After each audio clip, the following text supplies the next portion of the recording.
तो नेक्स्ट देखो क्या है कि कल लास्ट क्लास में हम लोगों ने कुछ पवनों पे क्वेश्चन थ्योरी देखी थी। ठीक है, आज उसी को आगे बढ़ाऊंगी क्योंकि लास्ट क्लास में मैंने आपको मानसूनी पवनों जो है स्टार्ट करने को कहा था। बिकॉज सिर्फ मैंने प्रकार बोले थे मौसमी पवनों के, जिसमें सबसे पहले है मानसूनी पवन। ठीक है, अब मानसूनी पवनों के बारे में थोड़ा सा डिस्कस करेंगे। और ये आपके मानसूनी पवने भी हैं, स्थल समीर पवने भी हैं, समुद्र पवने भी हैं, समुद्र समीर भी है, पर्वत समीर भी है और घाटी समीर भी है। किंतु इनमें से पूछता क्यों, क्योंकि देखो एक वीडियो मेरा ऑलरेडी मौजूद है रिवीजन का, जिसमें मैंने ये बताया क्या कितने प्रकार के जो स्थानीय पवने होते हैं ना, वो पवनों का पूरी लिस्ट बताया कि वो गर्म है कि ठंडी है। तो वो इसी का ही पार्ट है, आप सोच लेना। ठीक है, तो मैं फिर से उसको नहीं बताऊंगी कि कितने प्रकार के स्थानीय पवनें होती हैं विश्व में।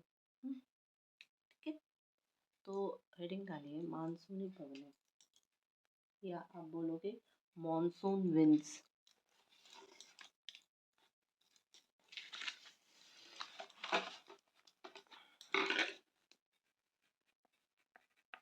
मानसूनी पवनें या मॉनसून विंड्स। क्लियर। और जब इसके बारे में डिस्कस कर रहे हैं तो पहले बता दें कि ये ऋतु जो पवन मानसूनी है, इसका नाम ही सजेस्ट कर रहा है कि ये ऋतुओं के साथ चेंज होती है। ज़्यादा ज़्यादा सीजन होगा वो अपना अपना वैसे चेंज होंगे। ठीक है, और फिर अपनी दिशा भी पलट देती है। तो आप बोलोगे पवने ऋतुओं के अनुसार अपनी दिशा बदलती है। अपनी दिशा जो है वो बदलती है। ठीक है, तो मेन फोकस कहाँ है कि ये अपने दिशा ऋतुओं के साथ ही बदलते हैं। अच्छा,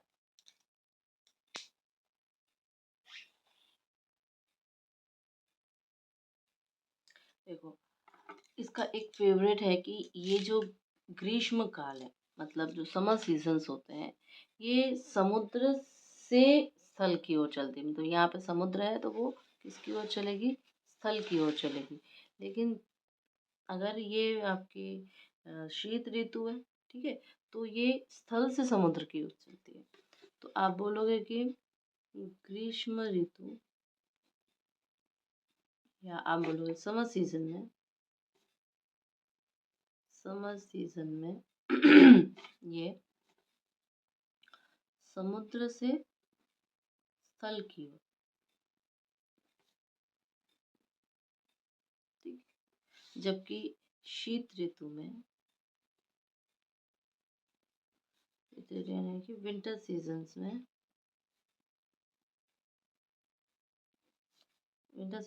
ये क्या कहती है, स्थल से समुद्र की ओर।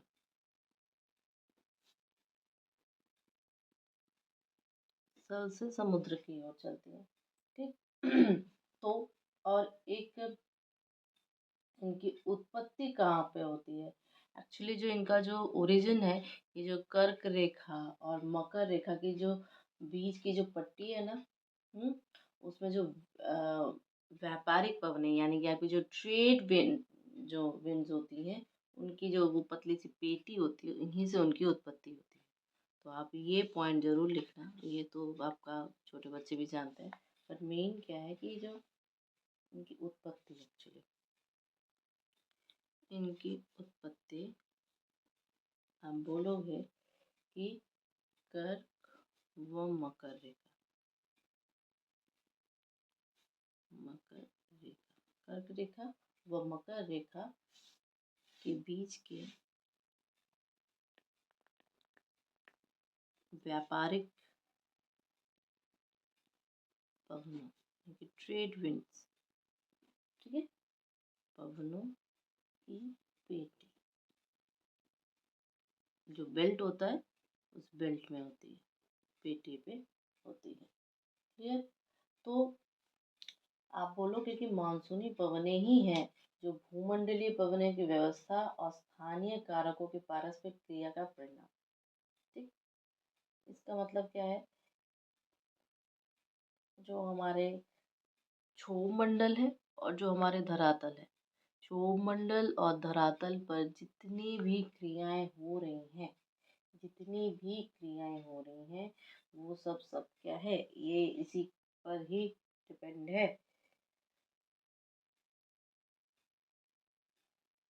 ठीक है, तो ये अब ये इसका जो रीजन और वाले जो होते हैं ना, ए असर्शन और रीजंस वाले क्वेश्चंस, उसमें आप देख सकते हो। बट अगर हम प्रभाव देखें, ठीक है, अगर मतलब देखो यहाँ पे इसका मतलब क्या हुआ कि भूमंडलीय व्यवस्था और स्थानीय दोनों पर कारकों पर काम करेगा, उसी के परिणाम पर ये उत्पन्न हो रही है। लेकिन मेन प्रॉब्लम क्या है, क्लास में भी मैंने बोला था कि जो हमारा धरातल और क्षोभ मंडल, धरातल प्लस जो क्षोभ मंडल है, ठीक, धरातल और जो क्षोभ मंडल है, इस पे जितनी भी घटनाएं घटित होंगी वो सब इसमें शामिल है। इसमें शामिल, ठीक है, जो भी घटनाएं घटित होंगी वो सब इसमें शामिल होंगी। ठीक, आगे बढ़ते हैं। नेक्स्ट देखो, अगर मैं बोलूं कि इनका प्रभाव जो है मुख्य रूप से कौन कौन से क्षेत्रों में होता है, आप बोलना भारत, पाकिस्तान, बांग्लादेश, म्यांमार, श्रीलंका, अरब सागर, बंगाल की खाड़ी, दक्षिण पूर्व एशिया, उत्तरी ऑस्ट्रेलिया, दक्षिणी चीन, जापान, और यहाँ इनकी सबसे आदर्श दशाएं मिलती हैं। सबसे आदर्श दशाएं यहीं पर मिलती है। मतलब आप बोल सकते हो कि वर्ल्ड के मैप का जो ये वाला साइड है, आपकी एशिया वाला साइड, कुल मिला के यही हुआ। तो आप पूर्ण रूप से आदर्श दशाएं अगर बोलोगे, प्रभाव बोलोगे, आदर्श दशाएं, या आप बोलोगे प्रभाव, इनका जो सबसे अधिक है कहाँ पर है, दक्षिण व दक्षिण पूर्वी एशिया। ठीक, दक्षिण व दक्षिण पूर्वी एशिया। और अगर नाम के हिसाब से देखोगे तो हो जाएगा भारत, पाकिस्तान,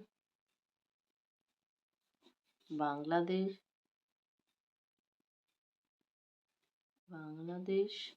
म्यांमार, ठीक है, म्यांमार हो जाएगा, श्रीलंका हो जाएगा, अरब सागर,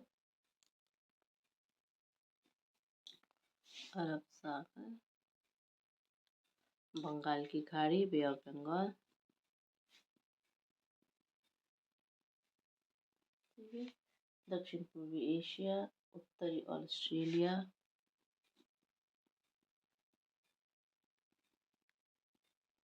ठीक है, दक्षिणी चीन और जापान।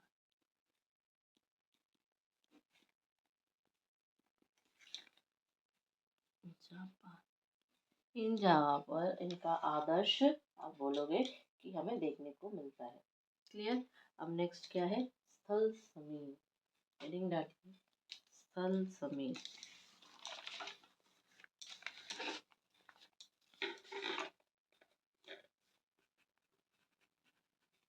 स्थल समीर या लैंड ब्रीज,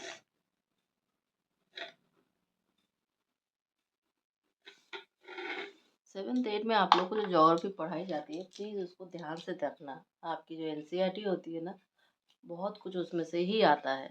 तो स्थल समय क्या बोलोगे कि रात्रि के समय, मतलब जो एट नाइट जो होता है, सागर के तटीय जो क्षेत्र, जो कोस्टल एरियाज होते हैं, जो सीज के, तो स्थल से समुद्र की ओर जो चलने वाली, ठीक है, एवरी डे जो पवनें चलती हैं, उन्हें हम स्थल समय कहते हैं। ठीक है, तो इसका मतलब क्या है कि इनकी उत्पत्ति का कहाँ संबंध है, स्थल से और जलीय सतह से। ठीक है, और आप बोलोगे कि ये मेनली आफ्टर सनसेट, ठीक है, आफ्टर सनसेट के कारण ये है मेनली, मतलब आफ्टर जो सनसेट हुआ सूरज ठंडा हुआ, मौसम में जो शीतलपन आया, उसके कारण इसकी उत्पत्ति होती है। ठीक है, तो इसको बोलने की जरूरत नहीं है, नहीं होता।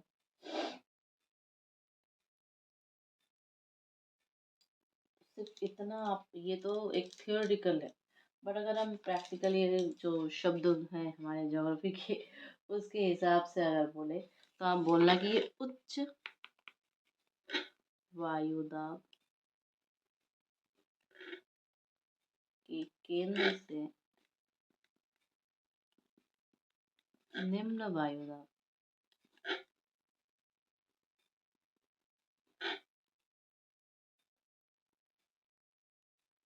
के केंद्र की ओर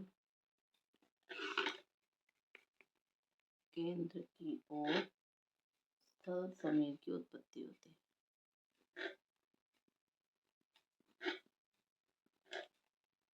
उत्पत्ति होती है। तो इसकी उत्पत्ति मेनली क्या है, आपके यहाँ पर ही है, निम्न वायुदाब से उच्च वायुदाब। ठीक है, तो मान लो अगर ये हमारा समुद्र है और ये हमारा स्थल है, ये हमारा सी है या समुद्र है, और ये हमारा लैंड है या स्थल है। ठीक है, तो क्या हुआ कि ये आपकी कौन सी, यहाँ से आपकी समुद्र की ओर जाएगी। ठीक है, फिर ये आपकी कौन सी हवा है, ठंडी हवा है। ये आपकी कौन सी हवा, जो ये ऊपर की तरफ उठ रही है जो, ठीक है, ये कौन सी है, गर्म हवा है। ध्यान देने वाली बात है। फिर ये रोटेट होते होते वापस यहीं पर आए।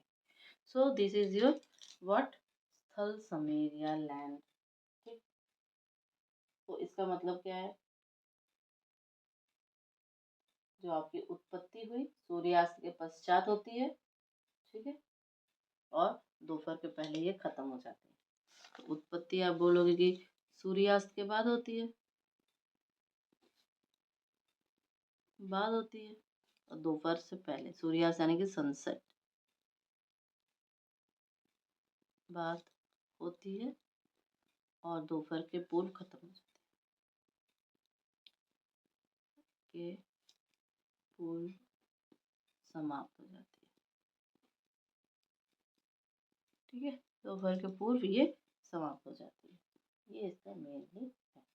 अब हम प्रभाव अगर देखें तो आप बोलोगे उष्णकटिबंधीय क्षेत्र में वर्ष भर रहती है, शीतोष्ण कटिबंधीय क्षेत्र में केवल ग्रीष्म ऋतु में रहती है। तो अगर प्रभाव की बात करें हम, तो कहाँ पर रहेगा, उष्ण कटिबंधीय क्षेत्रों में, उष्ण कटिबंधीय क्षेत्रों में फुल ईयर रहेगा, वर्ष भर रहेगा। लेकिन जो आपका शीतोष्ण कटिबंधीय क्षेत्र है, शीतोष्ण कटिबंधीय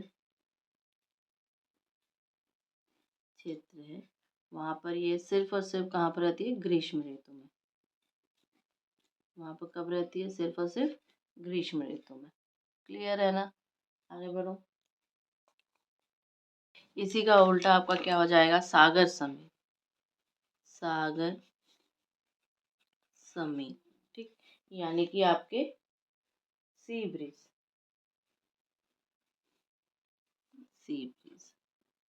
उल्टा होगा। सीधी सी बात है, सागर समीर है, वो स्थल समीर था, ये सागर समीर है। तो सागर समीर क्या होगा कि ये दोपहर में समुद्र से स्थल की ओर आकर्षित होती है, या आप बोलोगे कि अप्रभावित होती है। ठीक है, तो ये भी दैनिक एवरीडे एवरीडे पवने हैं, वो वाली भी एवरीडे पवन थी, ये वाली भी एवरीडे पवन है। तो आप बोलोगे कि दैनिक पवन है, जो कि आपके दिन में क्या करती है, या दोपहर बोलो, डे टाइम, दोपहर में समय समुद्र, ठीक है, समुद्र से स्थल की ओर।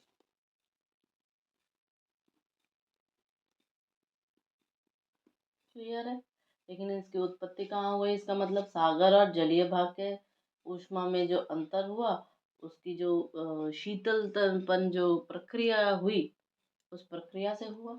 ठीक है,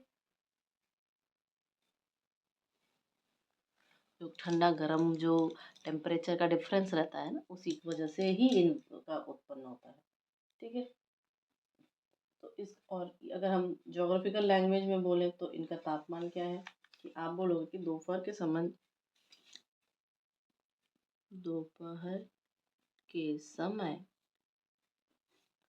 क्या होता है, अधिक तापमान होता है।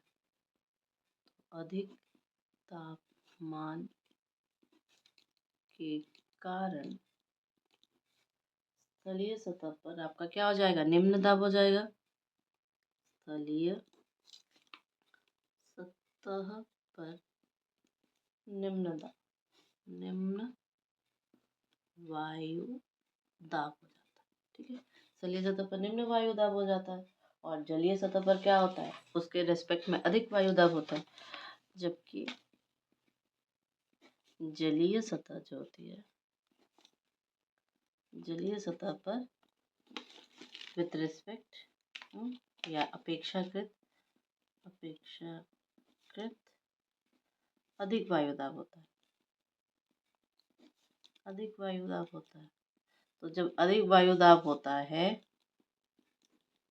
तो क्या होता है, अधिक वायु दाब हो जाएगा। तो इसका मतलब क्या कि आपके सागर समीर की उत्पत्ति हुई। इसी से आपके सागर समीर की उत्पत्ति, ठीक है, उत्पत्ति होती है। तो आपके सागर समीर की उत्पत्ति इसी से होती है। तो इसका मतलब क्या कि इसका जो प्रभाव है वो दोपहर रहता है, दोपहर से सूर्यास्त तक रहता है।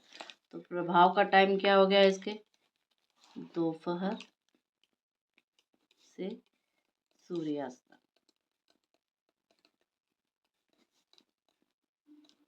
दोपहर से सूर्यास्त तक इसका प्रभाव रहता है।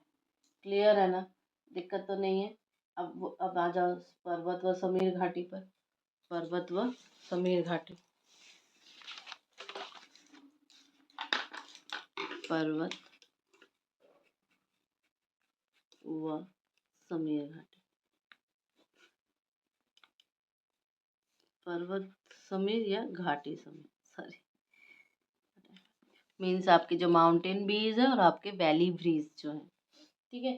अब ये क्या है, ये भी बहुत ही सिंपल सा है। मैं इसलिए बता रही हूँ जिससे कि अगर इसका दूसरा नाम भी आ जाए तो आपको दिक्कत नहीं हो। ठीक है। पर्वत समीर जब हम लोग बात करते हैं तो रात्रि के समय जो पर्वत की चोटियों से घाटी की ओर तरफ प्रभावित होती है। अगर हम लोग पर्वत समीर के बारे में बात करें तो आप क्या बोलोगे,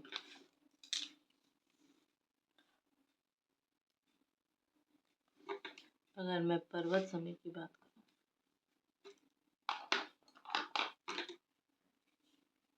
पर्वत समीर की बात करूं तो क्या हो जाएगा, ये पर्वतों से घाटी की ओर, पर्वतों से घाटी की ओर। क्लियर है।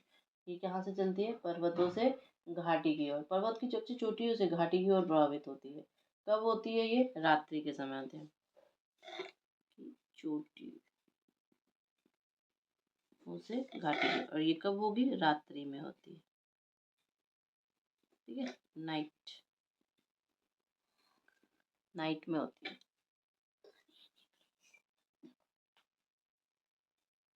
जबकि अगर आप किसके बारे में बात कर रहे हो, घाटी की बात कर रहे हो, अगर आप घाटी, तो हम क्या कह सकते हैं कि जब रात्रि का समय होता है ना तो पवनें ठंडी हो जाती हैं।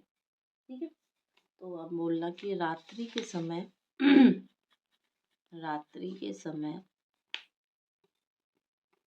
क्या होता है, जो पर्वत की चोटी होती है ना, पर्वत चोटियों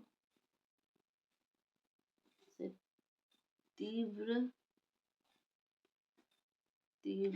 आपका जो विकिरण होता है, विकिरण के कारण आपका जो रेडिएशन होगा उसके कारण क्या, हवाएं ठंडी हो जाती है, ठंडी हो जाती है। ठीक है। जब ठंडी हो जाती है तो वो क्या होती है, ठंडी होने के कारण भारी हो जाती है, ठीक है, और भारी हो जाती है,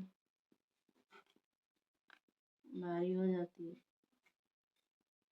जब ये भारी हो जाती है तो क्या होगा, आपकी जो पर्वतीय ढाल है ना, पर्वतीय ढालों के सहारे ये घाटियों में जाती है।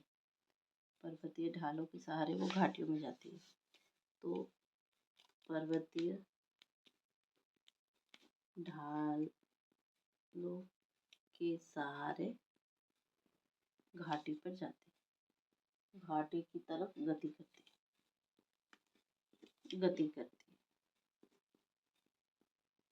ठीक है। और जब ये घाटी की तरफ गति करती है तो आप बोलोगे कि इनकी दिशाएं भी यही हो गई, इसका मतलब चोटियों से घाटी की ओर।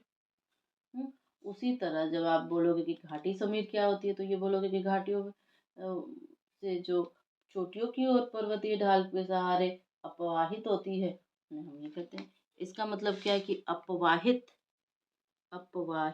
जो होती हैं घाटी से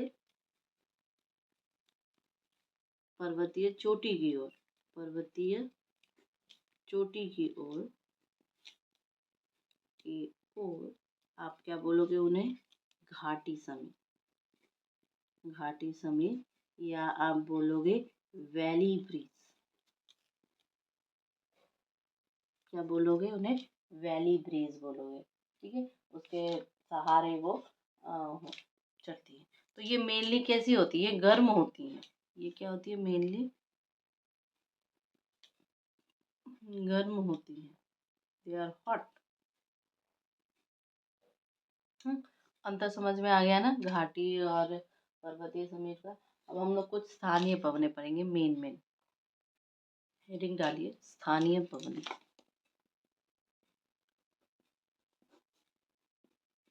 अगर कोई पूछे कि इसका जो इफेक्ट है वो कहाँ पर है तो आप बोलना इसको कि क्षोभमंडल। चलो मैं बता देती लिख देती हूँ इसको कि ये एक्चुअली क्या है, जो वायु दाब और आपका जो तापमान है इसमें जो स्थानीय अंतर होता है उनके कारण एक्चुअली ये इनका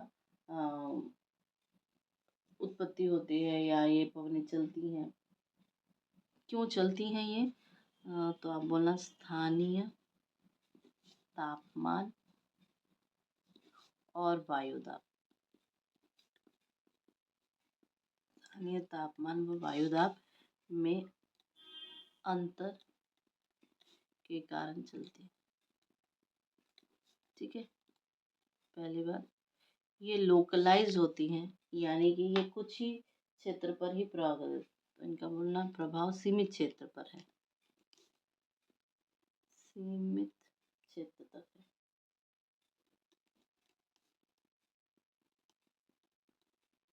ठीक है। पहली चीज। दूसरी चीज आप बोलोगे कि इसके जो स्थानीय तापांतर और प्रवणता इनके प्रमुख कारण होने के कारण एक्चुअली इसकी जो क्षोभ मंडल की निचली परत तक ये काम करती है। तो मेनली मुझे यही बताना था, क्षोभ मंडल की निचली परत तक ही सीमित होती है,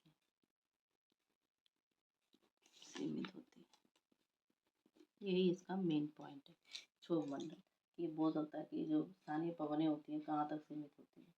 अब देखो ये कुछ गर्म होंगी कुछ ठंड होंगी। तो जैसे मैं अगर लू की बात करूँ तो लू आपका क्या है? गर्म है, शुष्क पवन है। ये मैंने उस दिन एक वो बताया था उसमें ही याद रहा। तो ये भारत के उत्तरी मैदानों में तथा पाकिस्तान में चलती है। तापमान आपको पता ही है 40 से 50 डिग्री तक रहता है। ठीक, 40 से 50 डिग्री तक रहता है। कुछ एग्जाम्पल्स हम लोग देख लेते हैं। देखो ये तो ठंडी भी हो सकती है और गर्म भी हो सकती है, ठंडी भी हो सकती है और गर्म भी हो सकती है। तो पहला मैं आपको अगर लू बताऊं, लू तो चलती कहाँ है भाई? ये भारत आपका मैदानी जो पार्ट है ना वहाँ पर, भारत के उत्तरी मैदान प्लस पाकिस्तान, भारत के उत्तरी मैदान और पाकिस्तान मई और जून के महीने में चलती है, मई एंड जून। ठीक है, महीनों में। ठीक है। और तापमान तो हम जानते हैं। तो इसकी दिशा क्या है? एक्चुअली ये इसकी दिशा पश्चिम से पूर्व की ओर रहती है, पश्चिम से पूर्व की ओर। पश्चिम से, अच्छा देखो कुछ ने मुझे बोला कि मैम क्वेश्चंस अपलोड करो। देखो इस मैं पवन में 3 वीडियोस बनेंगे, मैं ज़्यादा बड़ा नहीं बनाती, बोर हो जाते हैं। तो मेनली मैं 40 मिनट्स या 30 मिनट्स का ही बना रही हूँ, काट छीट के। सो क्या है कि इससे अब बोर भी नहीं होंगे और पूरा का पूरा दिमाग में बैठा रहेगा। 3 क्लासेस में पूरा पवन खत्म हो जाएगा, उसमें मैं लास्ट वाली जो क्लास है उसमें मैं ऐड कर दूँगी कुछ आपके क्वेश्चंस भी, इधर-उधर जितने भी आए हुए क्वेश्चंस हैं। मोस्टली मैं फ़ोकस कर रही हूँ कि क्या-क्या कि आपको ये अगर देख लो तो कम से कम पूरा रिवाइज़ हो जाए, ठीक है? लू के बाद लिखिए फ़ोन, लू के बाद लिखिए फ़ोन।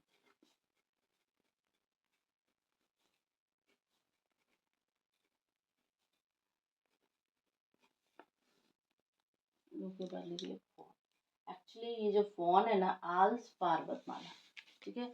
जो आपकी अल्प्स पर्वतमाला है, वहाँ की जो पवन विमुख जो ढालें हैं ना, नीचे की ओर उतरने वाली तीव्र शुष्क गर्म स्थानीय पवन है, ठीक है? तो आप बोलना है इसको कैसे कि जो आपकी अल्प्स पर्वतमाला है, अल्प पर्वतमाला है,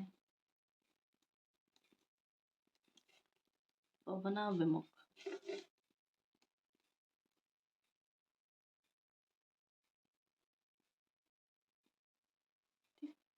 अल्प्स जो पर्वतमाला है, उसकी जो पवन विमुख आपका जो पार्ट है, ठीक है? ढाल है ना, उस ढाल पर ये बहती है।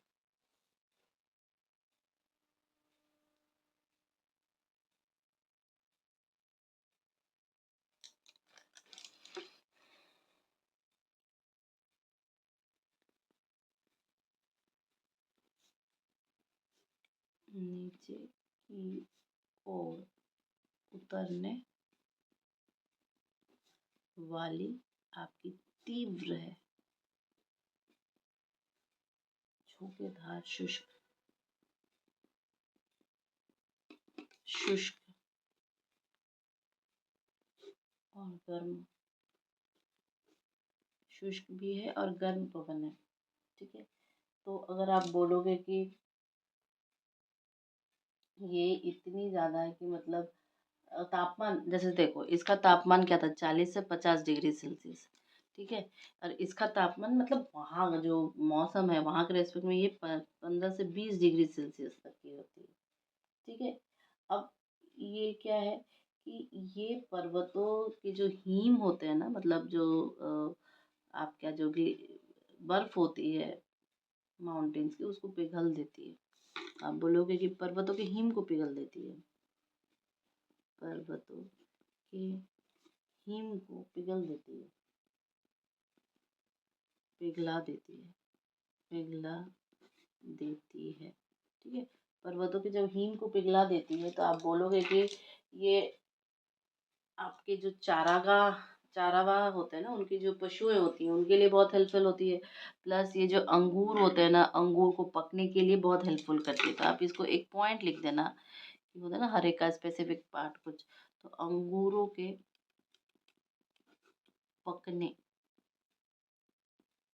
ने में हेल्पफुल होती है, ठीक है? ये जो कौन है, अंगूरों को पकने में बहुत ज़्यादा हेल्पफुल करती है। और ये मेनली अगर आप बोलोगे कि सर्वाधिक प्रवाह स्विट्ज़रलैंड में, वैसे तो मैंने ये लिखा हुआ है वीडियो में, स्विट्ज़रलैंड,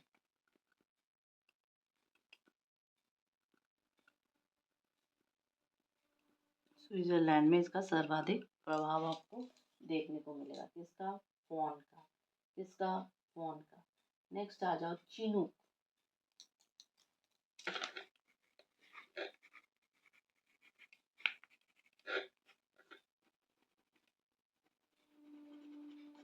चिनूक अगर है तो ये आपका यूएसए में, संयुक्त राज्य अमेरिका, ठीक है, और कनाडा।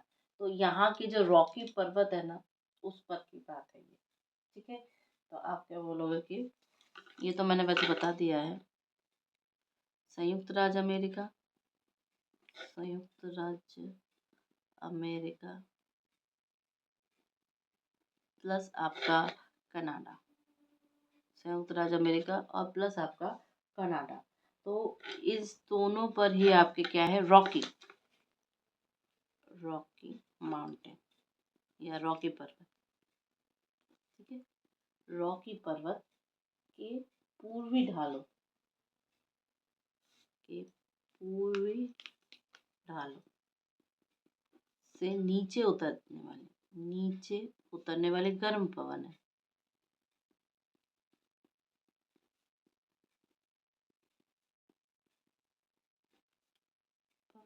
उसी तरह ये पवन है, ये जो आपकी फोन है ना, फोन आपकी जो उत्तरी ढाल है उससे नीचे उतरने वाली गर्म पवन है, और ये आपकी क्या है, पूर्वी ढाल से नीचे उतरने वाली गर्म पवन है, ठीक है। नीचे उतरती है। अब चिनूक को स्थानीय भाषा में हिमभक्षक कहते हैं या स्नो ईटर कहते हैं, ठीक है। क्यों? क्योंकि ये पूर्व की जो बर्फ है उसको पिघला देती है। तो ये इसका जो एक्स्ट्रा नाम मैंने आपको बोला था कि एक्स्ट्रा नाम स्कूल में पूछा है, तो स्थानीय भाषा में इसका जो नाम है क्या है, स्नो ईटर, स्नो ईटर या बर्फ भक्षक या हिम भक्षक। ये प्लीज पूछना, क्योंकि ये उसको पिघला देती है, ठीक है। अब ये आपके पशुपालन के लिए काफी उपयोगी है, ठीक है। क्यों? क्योंकि बर्फ पिघल जाती है तो चरवाहों के लिए बहुत इजी हो जाता है चिनूक का, ठीक है ना। तो चिनूक आपको कहाँ मिलेगा ये भी मैंने बता दिया, कौन से पर्वत के कारण ये होता है ये भी मैंने, तो शीतकाल में क्या करती है, ये घासें उगा देती है, शीतकाल में घासें को उगा देती है, तो बर्फ मुक्त करती है, ठीक है। कोलोराडो से लेके पूरा का पूरा कनाडा तक ये आपको हेल्पफुल करेगा। इसके बाद जो स्थानीय भवन है वो हम नेक्स्ट क्लास में डिस्कस करेंगे।